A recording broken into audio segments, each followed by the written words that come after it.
First, he asks, it was mentioned that the existing Counter-Espionage Act is outdated. However, based on the law, proof of intent to leak or share military information is sufficient to prove the crime of espionage. What other parts of the law do we deem outdated, and how may Congress help to update such a law? Just off my head, I could say that 1941, this was before all this technology that we have right now. The money trail is very difficult to track today. Communications, of course, with a court order, are difficult to monitor. Everything.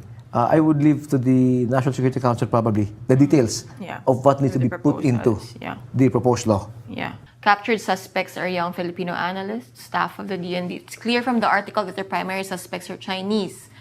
Realistically, will the AFP have the capability to capture these primary suspects, referring to the handlers, the alleged Chinese nationals who were the handlers, or would that require assistance from our allies? First and foremost, I would like to say that this is an AFP program.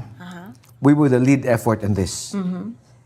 It became interagency when we noticed that tumatawid sa ibang ahensya ng gobyerno ang threat. And then we also had assistance from our partners and allies when it comes to corroboration. That's as far as I will go. But all the while, we were the lead. In fact, may mga instances na sila ang natututo sa atin, yung ating mga partners and allies. Because we are the locals.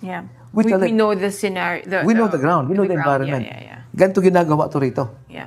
So we were able to teach them. They learn from us. But it was a whole effort to include our partners and allies and other government agencies with the AFP as the lead. What other support can Congress provide, whether pushing for a larger budget for defense, or are there other proposed bills that may help the AFP protect national security? Okay, off my head. Foreign malign influence, or shall I call it now cognitive warfare, is being waged against us.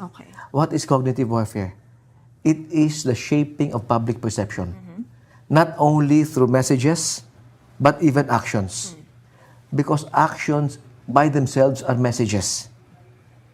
Shaping the perception of the public, destroying the will to fight. For example, showing that you are strong, to project to the enemy that resistance is futile. Huwag na kayong lumaban, matatalo din kayo. I see a lot of magsama na lang tayo. That is playing on the cognitive of the Filipino people.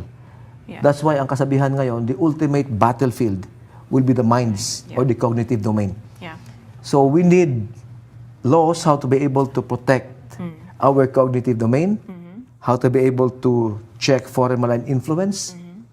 And this comes in many forms. Sometimes it's very subtle. Sometimes the effects would not be felt outrightly. So lahat na ito dapat maisama when it comes to preparing yung proposed bill natin. And how do we protect the Filipino mind from those? Number one is awareness. Number two is the truth. Most importantly is the psyche of being a Filipino. If you won't stand for something, you'll fall for anything. Kung hindi mo kilala, sino ka bilang Pilipino? Kung anong ihahain sa'yo, tatanggapin mo. So, I mean, today's world is borderless. Interconnected world, especially with the internet and everything, technology. So people tend to forget who they are. If we look at in the past, napakatibay ng yung distinction mo. I'm a Filipino, ito ang values ko. So without understanding that, aalukan ka. Like you mentioned earlier, on your weaknesses, di ba? Family mo kailangan ng pera. Okay, does your family need anything? I could offer employment to your siblings. May personal aspirations ako for a certain lifestyle that... Normal yun, di ba? Yun ang bibigay sa'yo. So if you don't know who you are, you will... But that's beyond the AFP's work. Yes, that's why this has to be a national program. Last for now, based on the article, one of the primary vulnerabilities that led to the civilian analysts, again referring to yung dalawang taga-DND na na-compromise, is due to the very low pay of the said analysts. Should the AFP start considering increasing the pay of these analysts, although this is under the DND?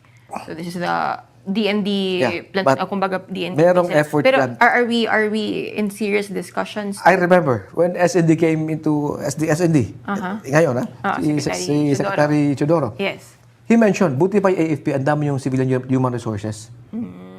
Ang DND, ang number Parang that namin, has been his gripe for a yes, while, ano. I have this number for a DND staff with this number for a Filipino population that is now twice what it was maybe 1940s or 1950s. So, hindi nag-expand ang Department of Defense. Kung hindi nag-expand yung numbers, pati yung pen allowance, may kasabihan tayo, you want steak, you pay for steak. Yeah. Huwag kang magtipid, baka makuha mo daing. Example lang yun, di ba? You want to get quality, be ready to pay for quality. Yeah. But it's always a push and pull, Yeah. which I believe DND has made representation already Yeah. with the Department of Budget and Management and maybe Department of Finance. Yeah, and Congress ultimately And Congress, to, yes, to allocate yes. these amounts.